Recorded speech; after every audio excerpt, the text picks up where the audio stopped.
Bouddha en basket, le podcast qui t'aide à trouver un chemin de liberté intérieure dans ton quotidien. Je suis Céline Lévita, coach de dirigeants, thérapeute et autrice de livres sur la méditation.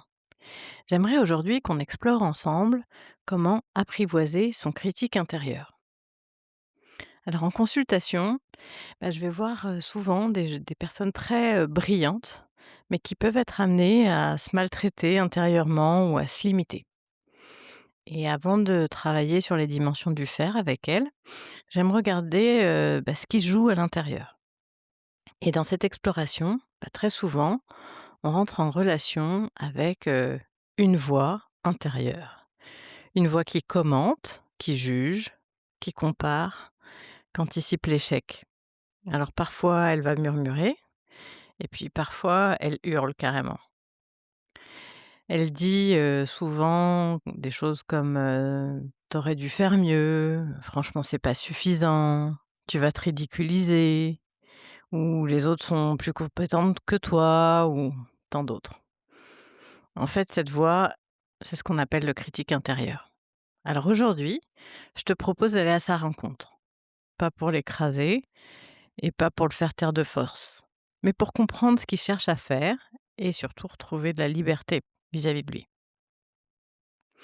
Alors le critique intérieur, lui, il se vit pas du tout comme un ennemi et très souvent, la plupart des gens pensent même que ce sont eux qui pensent ce qu'ils pensent et que, ils ont raison, ils ne font aucune distinction entre cette voix qui est parfaitement automatique, qui ne sont pas des pensées choisies, et eux-mêmes.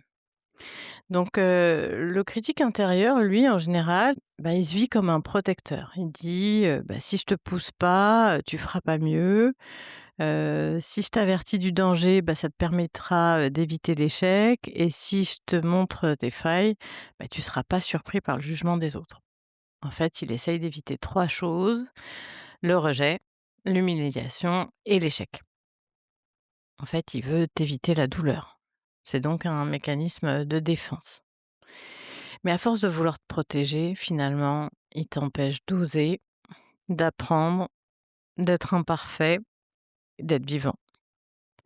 Il installe en fait une tension qui va être constante et peut-être que tu reconnais ça. Tu réussis quelque chose et au lieu de savourer, t'entends: «Ouais, mais t'aurais pu faire mieux». Tu prends la parole en réunion et pendant que tu parles, tu te dis tout de suite: «Ils sont pas convaincus, c'est pas clair, t'aurais dû préparer plus».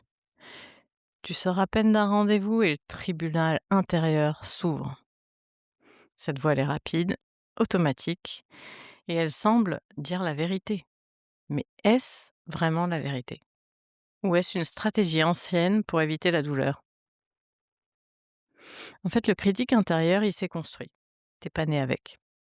Il s'est construit à partir de quoi? À partir de remarques répétées dans l'enfance, d'exigences souvent très élevées, de comparaisons, d'expériences de honte ou de contextes où il fallait être performant pour être reconnu.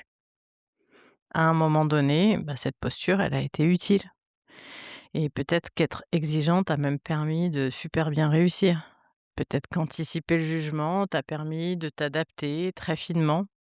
Et peut-être que viser la perfection t'a donné une place particulière ou t'a permis de progresser très vite. Mais ce qui était pertinent dans un contexte précis devient parfois une doudoune qu'on continue de porter quand il fait 25 degrés. Le problème, c'est pas que le critique existe. Le problème, c'est qu'on fusionne avec lui. On ne se dit pas que c'est une partie de moi qui est en train de me critiquer. On dit carrément: «Je suis nul, je suis incapable, je suis pas à la hauteur». Et là, la voix devient identité. Alors, à force de l'écouter, on reporte, on hésite, on surprépare, on s'épuise ou on abandonne avant même d'essayer. Ça me rend bien triste. Certaines personnes deviennent super performantes grâce à cette voix intérieure, mais bon, elles sont jamais en paix. D'autres deviennent prudentes, invisibles, pour éviter l'exposition. Parfois, le critique change même de registre. Il dit plus «tu pas assez», mais il dit «tu trop». Genre, trop sensible, trop ambitieux, trop visible, trop intense, trop bavard. Alors on se réduit, on se conforme. Mais à quel prix? Alors, parfois des gens vous diront, «Ah arrête de te critiquer, fais taire ton critique intérieur», super. Mais lutter contre lui, ça crée une nouvelle critique en fait. Ça crée: «Je devrais pas avoir cette voix». Moi, je te propose autre chose. La prochaine fois qu'il apparaît, observe-le. Quand la voix parle, déjà, l'envisager comme une voix qui parle et pas moi, c'est déjà pas mal. Observe ce qui se passe dans ton corps. Est-ce que ça se contracte et où exactement? Et reste là. À l'inspiration, sens ce qui est là et à l'expiration, laisse-le être là. T'es pas obligé d'adhérer à la voix, tu peux simplement la voir. Et là, quelque chose va se décaler. Alors ça, en méditation, tu peux le pratiquer tout le temps. Parce que tu vas voir, que, par exemple, quand tu réalises que tu es perdu dans tes pensées, tu vas te dire: «Ah bah, voilà, encore une fois, ma méditation est ratée, je suis vraiment trop distrait ou distraite». Quand tu te surprends à avoir cette pensée, voilà comme une pensée et l'intérêt de la méditation, c'est aussi ça, c'est de voir nos pensées comme des phénomènes transitoires et pas des vérités auxquelles adhérer et puis regarde, là passer cette pensée. Donc on voit bien que ce qu'on apprend à faire sur le coussin va vraiment nous aider dans la vie ordinaire. Je te propose d'aller un pas plus loin. Je te propose de personnifier ce critique. Si cette voix était un personnage, est-ce que ce serait une femme ou un homme? Est-ce qu'il a ou elle a une voix dure ou sèche? Douce et anxieuse ou pressée, désespérée, en colère? Et si c'était un personnage, à quoi ressemblerait-il? Quel âge aurait-il? Comment se tiendrait-il? Je te propose même de lui donner un petit nom. Imagine qu'il existe vraiment. Lui donner une existence séparée permet de s'en distancier encore un peu plus, tu vas voir. Tu peux aussi imaginer comme il doit être épuisé le pauvre, ou la pauvre, épuisé de surveiller en permanence le moindre de tes faux pas, la moindre de tes erreurs, la moindre possibilité de rejet. Toujours en alerte, toujours à anticiper. Peut-être que en voyant ce critique ainsi, quelque chose en toi va s'adoucir. Et si tu le considérais comme quelqu'un qui essaie sincèrement de t'aider, mais pas de la bonne façon? Pense que la pression te fera progresser et il pense que la dureté te rendra plus fort. Mais tu peux lui dire intérieurement: «Écoute», tu peux mettre son prénom, «Merci de vouloir m'aider. Je comprends que tu essaies de me protéger, mais là, la façon dont tu me parles, ça m'aide pas vraiment». Et puis ajoute: «Je vais tenir compte de ta remarque, mais je vais la formuler d'une manière plus acceptable et aidante pour moi». Par exemple, si le critique te dit, «Tu vois, tu encore raté», tu peux lui dire: OK, merci de vouloir m'aider et je comprends que tu essaies de me protéger. Mais là, cette façon de me parler, ça m'aide pas vraiment. D'accord, c'était pas comme je l'avais voulu. Alors, qu'est-ce que j'apprends de cette expérience? Tu vois bien que c'est un peu différent, non? Si le critique dit je suis incapable ou t'es incapable, pareil, tu peux lui dire merci beaucoup de vouloir m'aider.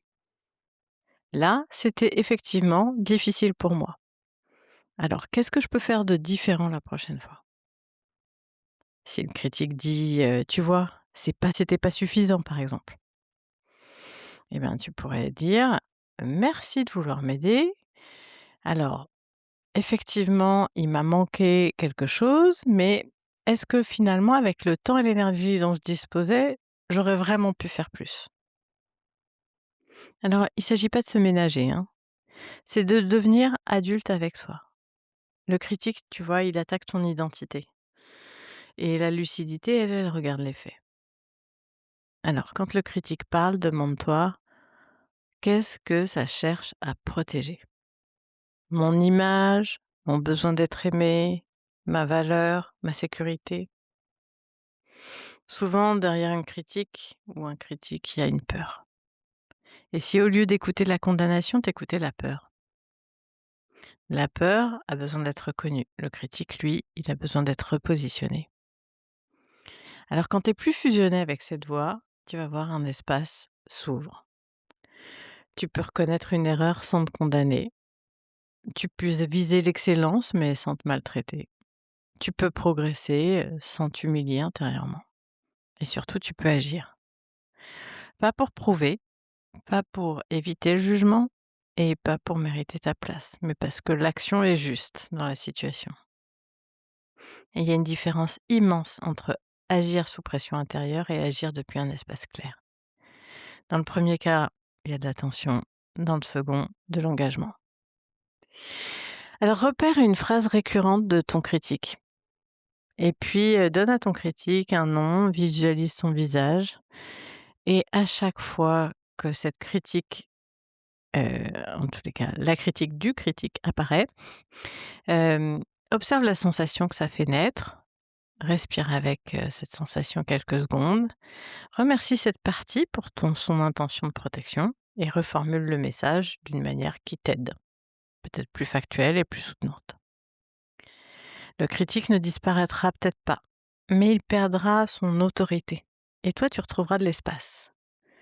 Le critique intérieur, en fait, c'est pas le problème, c'est la fusion avec lui qui l'est. Tu n'es pas cette voix, tu es celui ou celle qui peut l'entendre.